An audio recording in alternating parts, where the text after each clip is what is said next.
Мен баштай берейин анда. Багыл ушундай бир суроолор көп берилет да, кантип телевиденияга чыгып калдыңыз деп. Албетте мен деле көпчүлүк сыяктуу эле бала кезимден кыялдангам. Бала кезимден ушул кыргыз телевидениясын көп көрүп, ошол жердеги дикторлорго, алып баруучуларга таасирленип чоңойгонмун. Анан өзүм дагы чыгармачылыкка мектеп курагында жакын болчумун. Менин ата-энем дагы чыгармачыл адамдар. Мисалы үчүн атам өзү чийме чийип, архитектор болгону менен ошол эле учурда сүрөт тартып, ыр жазып, анан үй чертет да. Ошол чыгармачыл чөйрөдө чоңойгон үчүн өзүм дагы чыгармачылыкка жакын өстүм. Андан тышкары ошол телевидениянын таасири. Дайыма ошол телевиденияда чыгып жүргөн ага эжелерди көрүп, аларды туурап, аларга таасирленип, ошол телевидениянын керек болсо телевизордун ичине кирип кетким келчү. Ошону менен өзүмдүн калым тилегим менен теле алып баруучу болуп калдым.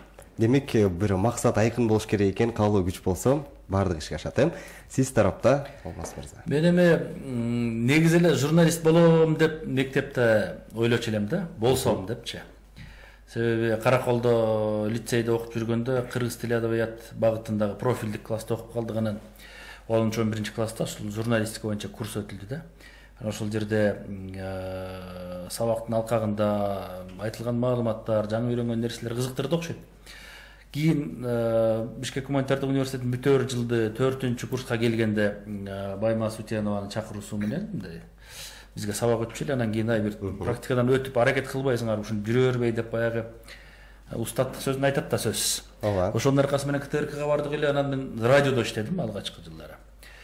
Ошол жерден биринчи микрофонду көрдүм, эфирге киши чыгат дегенде ошондо көрүп, үйрөнүп дегендей.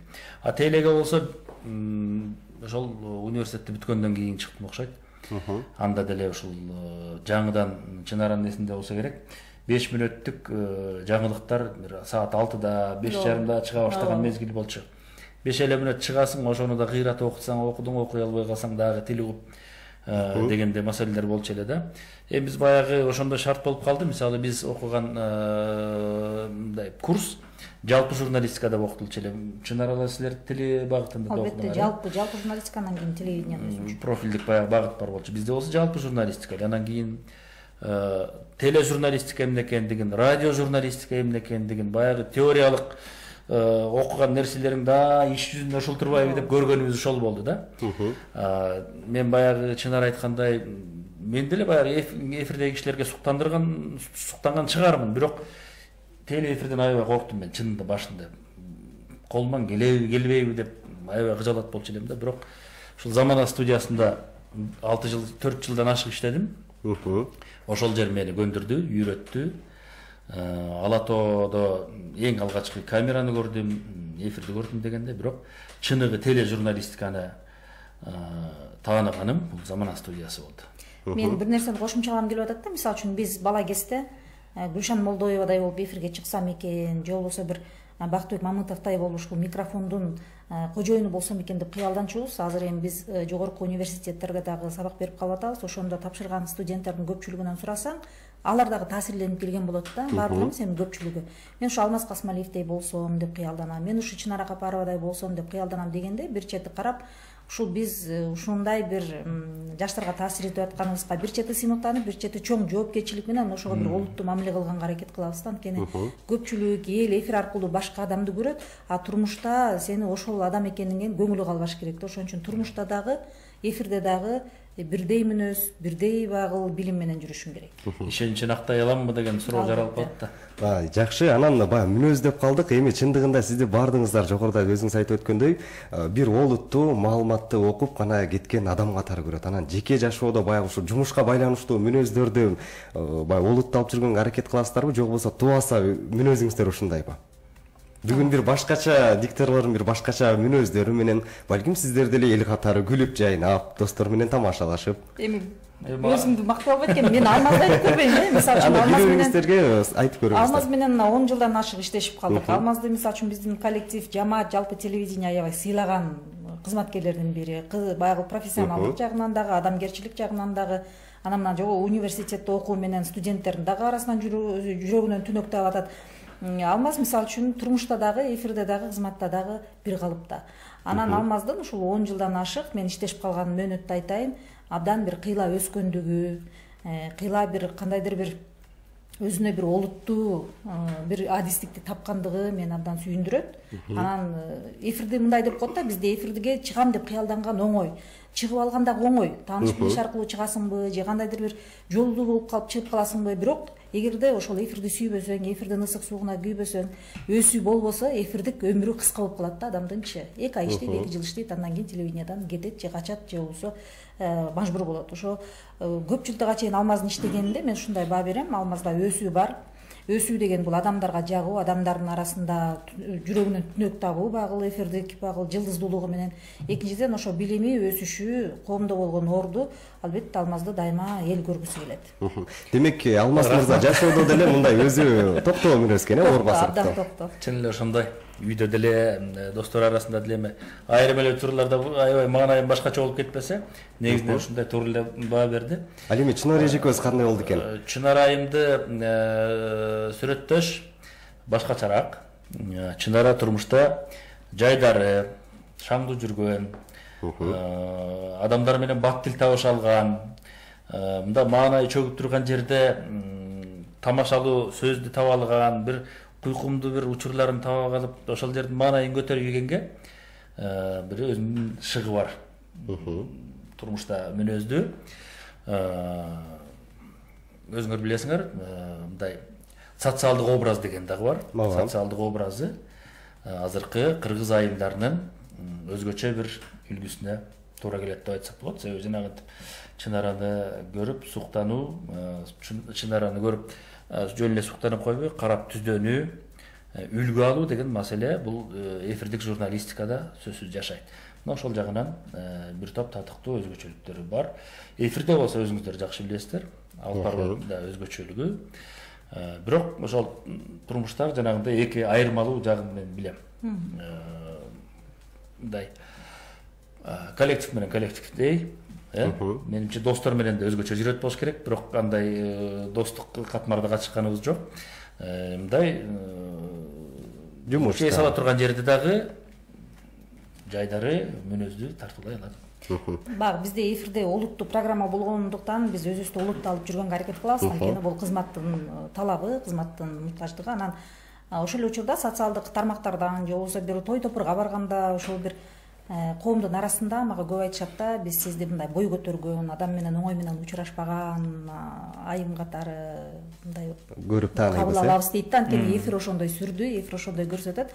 Анан мындай Алмаз айткандай чындыгында эле достордун арасында достордой, ал эми коомдо, жумушта өзүбүздүн багыл мындайча айтканда ролубузду аткарабыз. Эми түз эфирде экөөңүздөр дагы түз эфирде эфир алып барып жүргөн диктористтар, теле алып баруучулар, анан ошол учурда баягы эмоцияны башкара албай калган учурлар болобу? Мисалы бир кайгылуу жаңылыкты окуп жатканда көзүңүздөргө жаш алып, же болбосо баягы күлкү менен ыйга ар жок деп коет го, күлкү келип топтон албай калган учурлар. Алмаз, сиз кандайсыз? Мен анчалык кете албайм го. Көп нерсени мында салмак менен кабыл алганга аракет кылам. Көп учурда.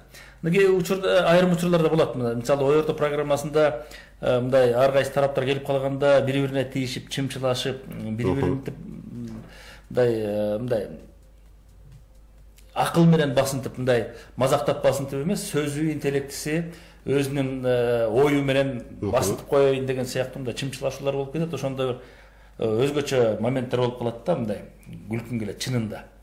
Анан күлгөнгө болбойт. Себеби сен бирөөнү таарынтып коесуң. Маңдайында ал айтылган сөз кимге даректелсе, аны таарынтып алышың мүмкүн. Ал башкача кабылдат дегендей. Андай учурлар көп эле болот. Анан өзгөчө мынтип ыйлабайбыз го дейм. Эми мен мисалы үчүн ошол нерсени өзүм башыман өткөрүп, ошол тармактагы, ошол багыттагы журналисттерге ошол багытта окутам мен. Ошол жерде журналист, теле алып баруучу эфир учурунда эмоциясын башкарганды билиши керек. Көз карашын кандай кабылдаш керек, кандай алып жүрүш керек, аны билиш керек. Жестикуляция, мимика, дененин тили, жалпы жанан ушул багытта окууларды өтөм да. Ошон үчүн мен бул жагынан өзүм адис болгондуктан айтат элем. Эмоцияны башкарганды билиш керек теле алып баруучу. Анткени жаман окуяны угуп аткан, жаман окуяны көрүп аткан көрүүчү же болбосо угарман ансыз деле психологиялык кысымга тушугат да. Ансыз деле алар кайгырат. Кээ бир адамдардын жүрөгү оорулуу, кээ бир адамдар абдан бир жумшак болот, көзүнөн жаш алат. Анан ошол учурда алып баруучу ага кошумча ыйлап ошол жерден жашын чыгарып ийген, бул адамдарды ого бетер багыл мындай кысымга алып келиши мүмкүн да. Ошон үчүн эмоцияны башкара билиш керек. Бирок баягы суз мамиле да кыла албайсың да. Мисалы оор мындай капалуу бир нерсе суз мамиле да кыла албайсың, күлүп да айта албайсың. Мындай деле бир мындай ишим жок деп дагы мамиле кыла албайсың да.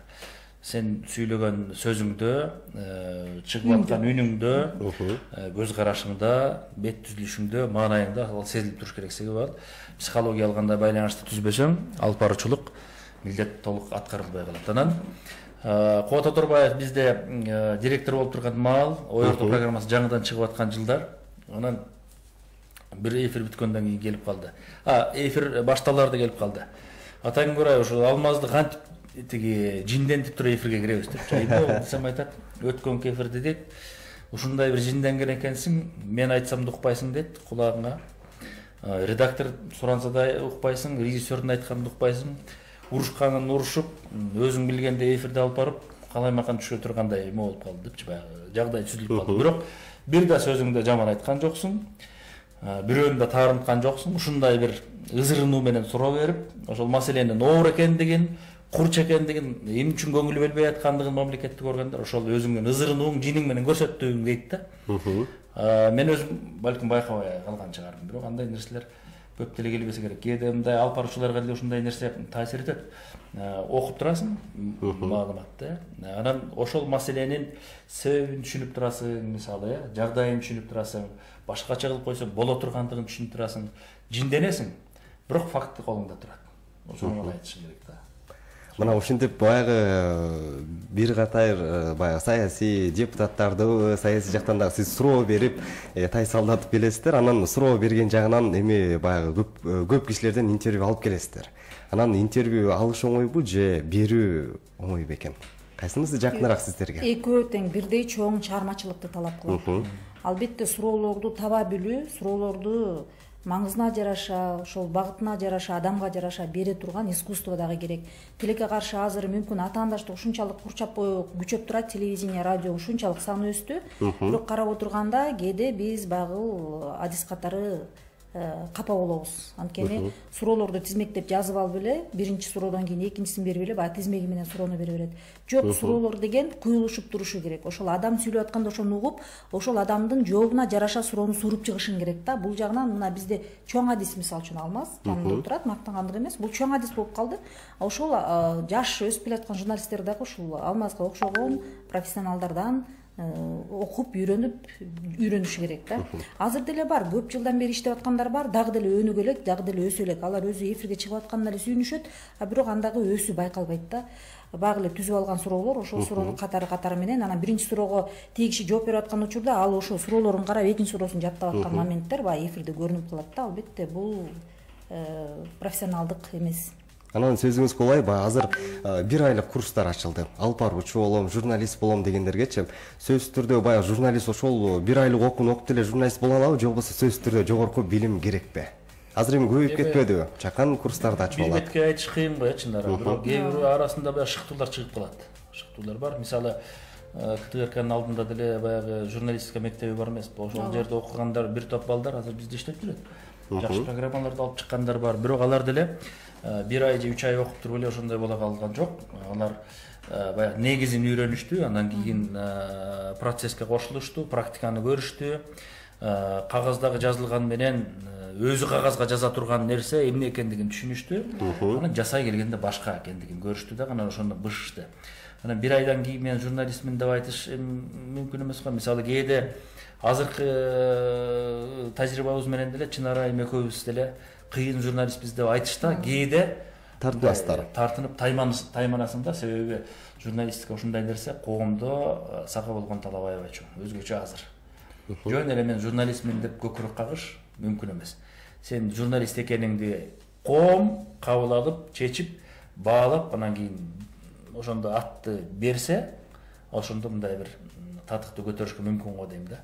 Ага чейин жөн эле кагазды көтөрүп алып дипломубуз бар деп айтыш, журналистмин деп айтыш ал жөн эле. Ушул нерсени кантип мисалы токтотсок болот? Сөзсүз түрдө баягы жогорку окуу жайда окуп, чыныгы 4 жылбы, 5 жылбы билимин алып, дипломун колго алып, өзүнүн практикада дагы өзүнүн мыкты ишин көрсөткөн баягы адистерди кантип даярдашыбыз керек, жана ушул нерсени кантип жокко чыгарыш керек? Бул мындай да бир теле алып баруучуну даярдаш үчүн 10 жыл убакыт керек. Даярдаш деген кандай? Мисалы үчүн университетти бүтүп эле ал адис дароо эле барып эфирден же радионун жылдызы болуп кете албайт. Ошол 4 жыл болобу, 5 жыл болобу алган билимине жараша албетте тажрыйбаны топтошу керек. Телевидениеге барып ошонун ысык суун көрүш керек, текстти жазганды үйрөнүш керек, редакторлоону үйрөнүшү керек, алып барганды үйрөнүшү керек, сөздү сүйлөгөндү үйрөнүшү керек. Ошонун баардыгы тең тажрыйба. Тажрыйба менен аралашмайын анда өсүү болбойт. Мисалы үчүн мен 3-курста окуп жүргөндө эле Ала Тоо маалымат программасына чыгып калдым. Абдан көп сын пикирлерди угуп аттым, абдан көп мындай мактоолорду угуп аттым. Ошонун арасынан кайсыл жеринен сын пикир айтса ошону туура кабыл алып, ошону өзгөрткөнгө аракет кылыш керек. Биз дароо эле чыкканда укмуш чыга калган жокпуз да. Бизде дагы кемчиликтер болду. Сөздөрдү туура эмес айтып аттык. Демибиз туура эмес дем алып аттык, тексттердеги каталарды кетирип аттык жана башка.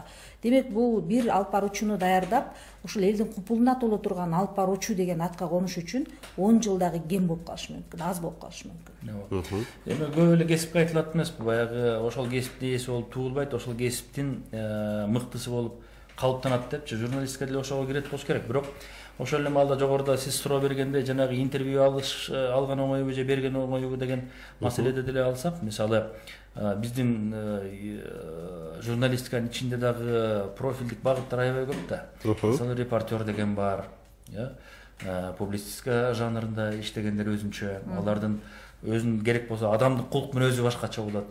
Интервью ала тургандардын өзүнүн шыгы өзүнчө болот. Алардын даярдыгы жанагындай чынара белгилегендей ар бир учурду кылдат учурунда анализдеп илип кете турган жерлерди табыш деген нерсенин баардыгы ар бир өңүттө иштеген журналисттин өзүнө байланыштуу да. Мисалы жаңылыктар боюнча иштеген журналисттердин мүнөзү такыр башкача болот. Мен иштеген аналитикалык өңүттөгү программаларда аралашкандардын мүнөзү такыр башка.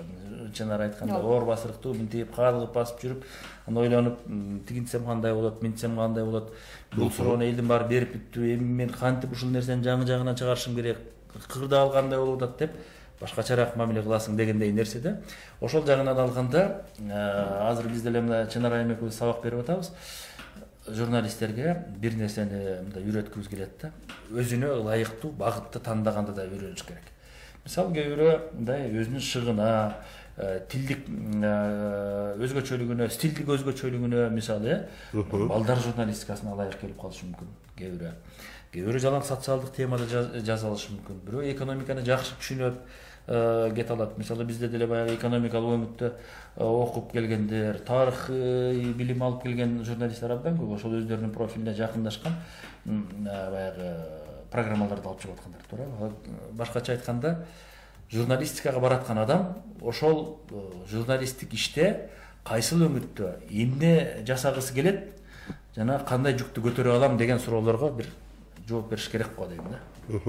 Жакшы, анан баягы бул жакка келген эсебиз билдирүү бар экен. Биз Алмаз мырзанын айылдаштары саламдарды айтып коелду. Чын жегеде ийгилик, башка журналист алып баруучулар дал ушул эки инсандан сабак алып үйрөнүш керек дейт. Азыркы учурда анан сиздерден салам жолдойбуз. Анан мындай дагы суроо узаткан экен. Өзүңүздөргө жолугуп сиздердин сабагыңыздарга катышкым келет дейт. Кантип окусак болот деп билдирүүсүн калтырам. Бул жерге биздин Сатыбалдиев деген Facebook колдонуучубуз. Эми мындай да университетте бул студенттер биз азыр эми онлайн окуп атабыз, эми айрым курстарда бул офлайн дагы ишке ашып калды. Бирок эми баягы курс башталганда башынан баштап ошол курстун биринчи сабагынан кириш сөзүнөн баштап туруп, киришүүдөн баштап туруп отурмайынча биздин уже сабактар ортолоп калды. Азыр киргенде түшүнбөй калышы мүмкүн да. Ошон үчүн эмне үчүн болбосун, эгер онлайн болсо, мүмкүнчүлүк болсо, сабагыбызга кошулуп, албетте укса мүмкүнчүлүгү бар. Ал эми университетке кирип, ал жерде студенттер менен окуганга албетте уруксат жок аралаштырууга. Аудитория биринчи теориялык билим өңүтүндө Чынара айым айткан нерсе базалык түшүнүктөрдү, теориялык негиздерди, жалпы баягы алкакты камтый турган билим. Экинчиси болсо балким сиз айтып аткандай мындай практикалык тажрыйбалардан бөлүшүү мүмкүнчүлүгү барбы деп. Азыр жок. Себеби буга чейин Гүлшан Молдоеванын ачкан академиясында сабак берип ошол жерде 3 айлык курстарда чогуу иштешип калдык.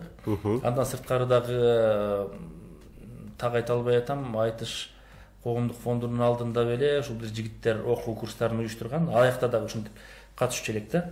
Анан азыр андай курстар жок. Эгерде чын арайым эле катышып уюштуруп аткан болбосо, менде андай мүмкүнчүлүк жок. Анан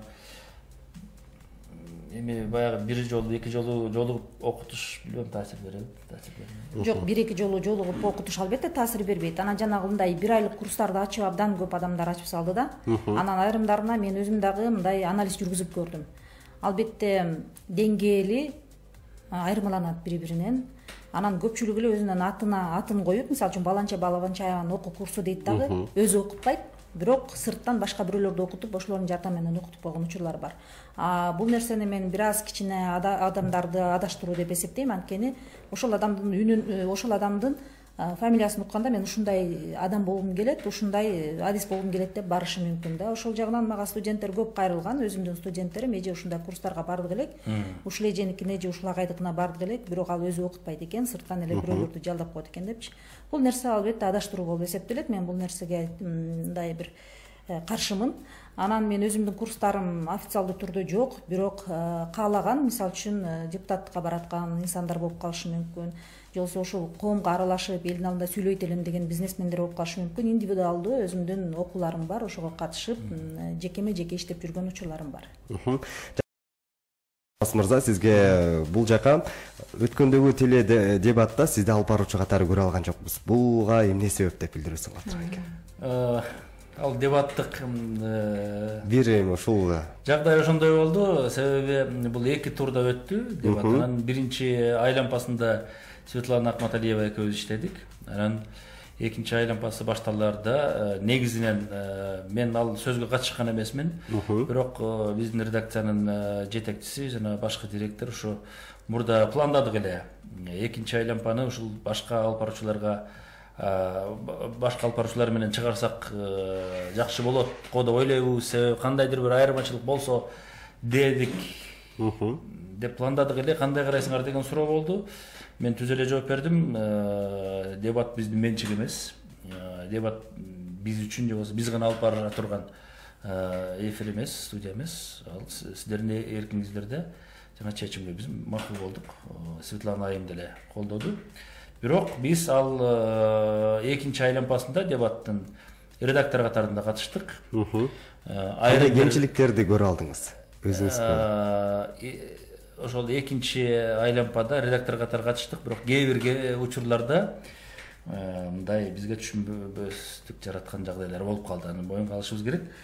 Бул жакта да кошумчалуу өткөн экен. Сиз жакта аба ырайы начар болуп калдыбы ал күнү деп билдиресиң алып турган экен. Жок, аба ырайы деле начар болгон жок. Бирок майдалап ойлой коеюн, шарт ошондой болуп калды. Биз мамлекеттик мекемебиз. Чечим кандай кабыл алынса ошого баш ийебиз. Жана иштей беребиз. Бирок эми жакшы чыгарганга аракет кылдык, бирок кээ бир жагдайлар ошондойго жол берип койду.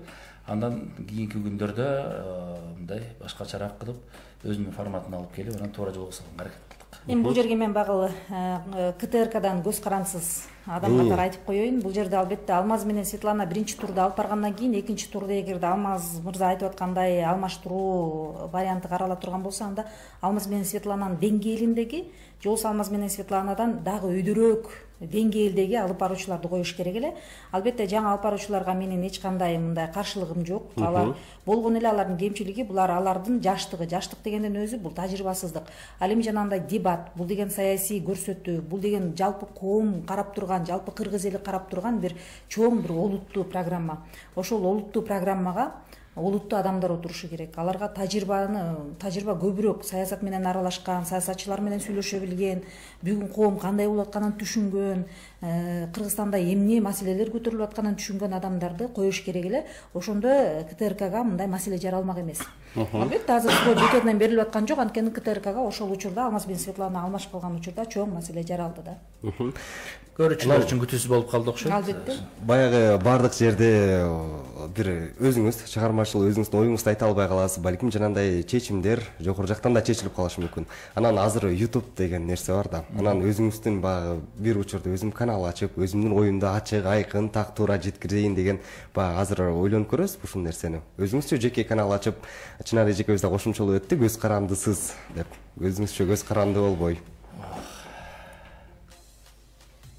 Эме бул демилге, бул ойду буга чейин да бир-эки киши айтты эле, бирок терең ойлонгон эмесмин. Мен жанагы мүнөзүмдү айтып атканда Чынар айым белгилеп кетпедимби, бир мүнөз депчи. Балким мунун аябай чоң кемчилигимдир. Жанагындай демилгени ойлонуп көрсө болот негизи. Анан баягы биз деле эскеребиз да. Биз деле тетиги 60-70ге чейин эле эфирде эле ойланып, биз эле акылдуу болуп отура бермек белек. Биздин артыбыздан дагы тыңдар келе жатат, дагы акылдуулар келе жатат. Заман өзгөрөт, коом өзгөрөт. Бизди бүгүн жактырган, бүгүн колдогон, бизди бүгүн күткөн аудитория акырындап башкача стилди күтөт, башкача мамилени күтөт, башкача балким чапчаңдыкты күтөт, башкача ойду күтөт, башкача тилди, башкача сөздү күтөт да. Ошентип бул табигый жол менен алмашарбыз. Анан ошондо балким тагдыр жетелеп барып ошол YouTube'га отургузуп коер. Балким ага чейин өзүбүз кетебиз. Жакшы, анан бул жакка дагы СМС билдирүү келген. Чынар эжеке, сизди саясаттан көрө алабызбы? Жана саясатка ат салышып калганыңызга эмне себеп болду деп суроосун берген экен. Абдан жакшы суроо болуптур. Мисалы үчүн мен мектеп учурумда жана жогоруда айткандай эле кыялданып телевиденияга келгим келген деп, телевиденияда ушул саясий программалар менен, социалдык маселелер менен жанагындай улуттуу программанын алып баруучусу, улуттуу программанын редактору катары иштеп калгандан кийин албетте каалайсыңбы, каалабайсыңбы саясат менен, саясатчылар менен аралашып жүргөнгө туура келет. Анан ошол багытты сен өзүң дагы өздөштүрүп, билип, ошол нерсенин тузун татый баштайсың. Биринчиден, ошол нерсе мени саясатка кызыктырган. Телевиденияда иштеп жүрүп эле качандыр бир кезде саясатка багыт алсамбы деген өзүмдүн кыялым бар болчу. Экинчиден, биздин саясатчылардын деңгээли, биздин ошол депутаттардын акыркы учурларда элдин арасында жаралган сын пикирлери эл өкүлдөрүнө карата болгон. Анан албетте жанагы кызмат адамдары, тажрыйбасы жок кызматка келип, кызматтагы ар кандай мүчүлүштүктөр, эмне үчүн мен саясатка барып, эмне үчүн саясатчылардын арасында өзүмдүн оюмду ачык айтып, элдин өнүгүүсүнө, элдин жакшы жолго багыт алышына эмне үчүн салым кошо албайм деген ой келген. Ошон үчүн мен саясатка барганга аракет кылдым. Коомчулук билет, эл билет, депутаттыкка дагы талапкерлигимди койдум. Бирок тилекке каршы шайлоо чындык жакшы негизде өтүп берген жок. Бул бардыгын тең акыркы учурлар өзү көрсөттү. Ошон үчүн мен өзүмдү дагы бир жолу саясатта сынап көргүм келет. Анан азыр кыргыз коомунда мындай бир жаман өнөкөт пайда болду. Ошол кызматты иштей аласыңбы, иштей албайсыңбы, өзүңө суроо бербей эле, жанталашып эле барып алып, анан ошол жерден тажрыйбанын жоктугунан, билимдин жоктугунан ушул көп кемчиликтерди кетирип атат. Ошон үчүн азыркы бийликтен менин үмүтүм чоң. Азыр эми жана ош кыйыш учурунда көп кызматтар берилип кетти, бирок акырындык менен ар бир кызматка өзүнүн ошол тажрыйбалуу адиси келиши керек.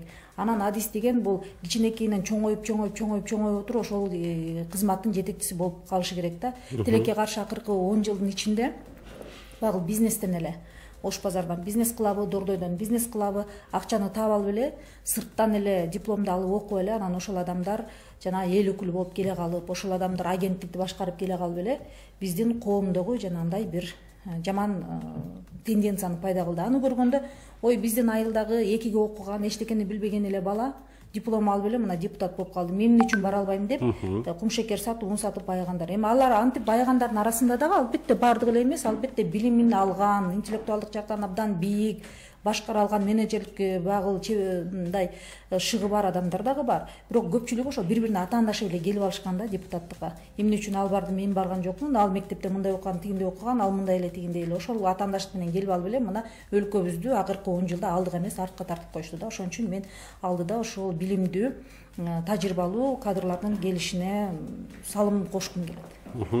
Жакшы, анан Алмаз мырза, сиз дагы ушул саясатчылар менен интервью алып маектешип каласыз. Анан сизди баягы өзүнө тарткандар дагы болобу? Белекбек чегин берип, өзүнчө сүйлөшкүсү келгендер, балким эфирдин алдында суроолор менен таанышкысы келгендер болобу?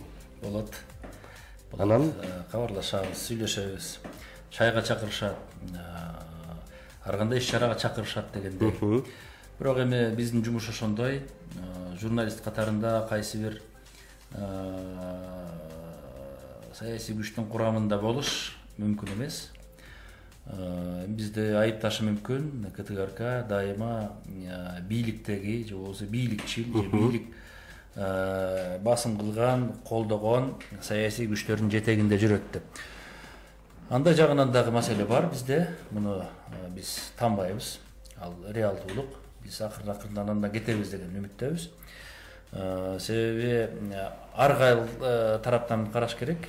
Баягы КТРКнын мойнуна ушундай жүк илинген экен, баягы жалпы багыт дейбизби, негизги учурлар дейбизби, ошого карап анан баягы саясий өңүттө дагы, саясий темаларга келгенде дагы кайсы бир тарапка мындай кайсы бир тарап эмес, кайсы бир көз карашка жакындашкан бир позицияларга басым жасашка туура келип калып атат да. Анан эгерде ошондой жагдайда кайсы бир партиянын ичине кирип алсаң, кимдир бирөө менен дос болуп алсаң, ымалашып алсаң, анда таптакыр эле Ашмалтаев чыгып калат. Мисалы, мен көп жерде айтам, Кудайга шүгүр, балким көпчүлүгү макул болбостур.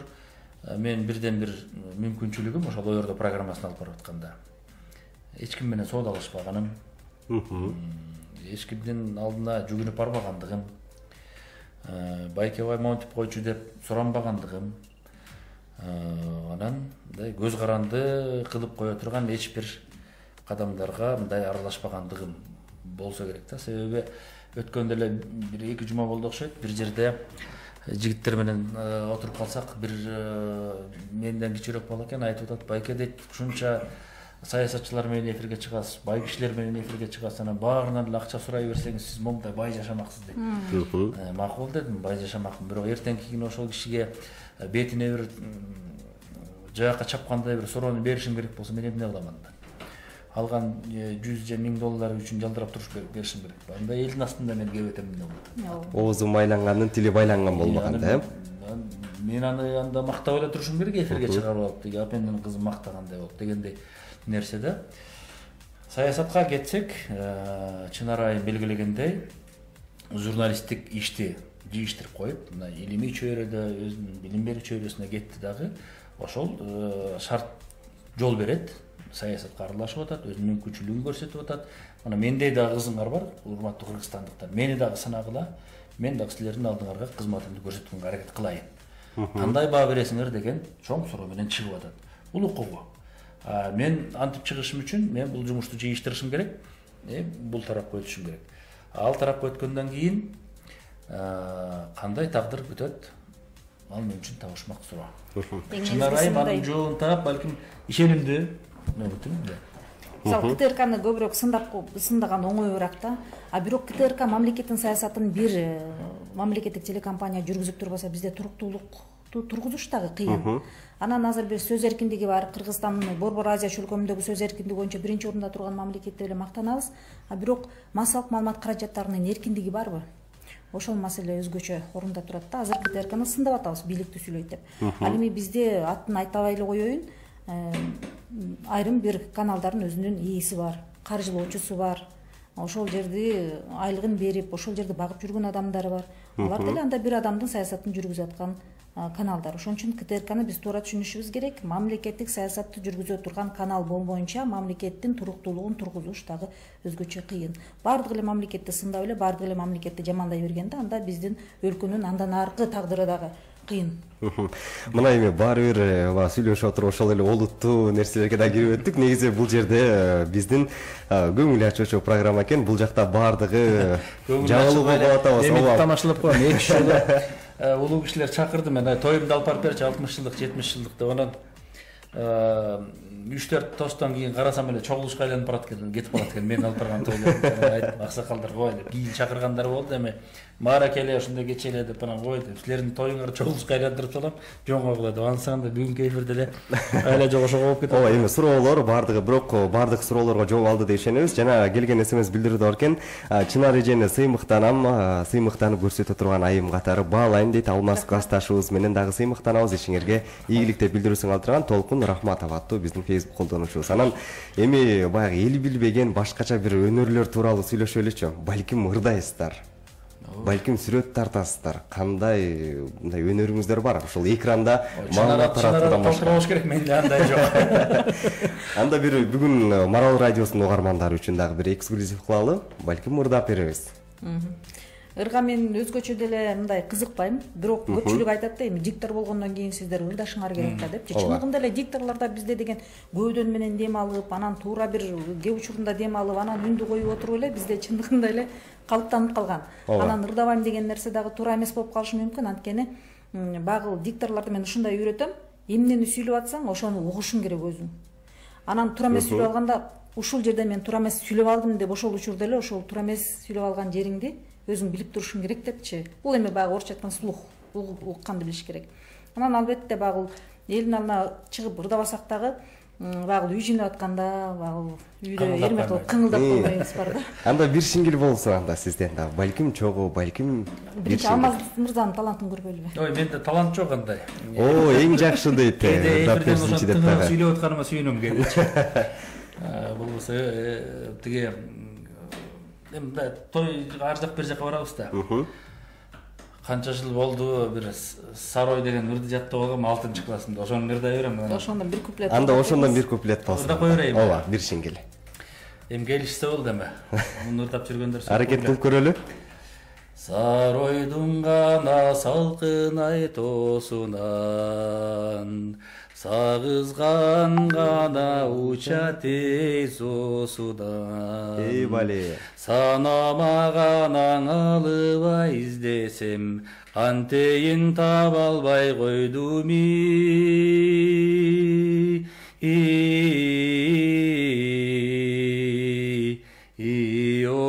ордуңдан деген жерине чейин билем. Чоңчолор болсун, азаматсыз. Мына ырдабайм деген ушул болсо анда Алмаз мырза жакшы эле ырдайт окшойсуз. Чынар эжеке, эми кезек берели. Башка сизге айтып, Шет жүрсөм сагынарым, сагынсам шамынарым, анасын бир өзүңсүз саргарадым. Анасын шалкып күлсөң, жанымда узак жүрсөң, жүрегим жыр толгайды, көңүлүм муртаймайды. Анасы бар адамдар эч качан картаймайды. Ушинтип баракелде. Мен дагы биринчи ырдап коюпмун. Эң жакшы мына ушундай. Анан бул жака дагы суроо келген экен.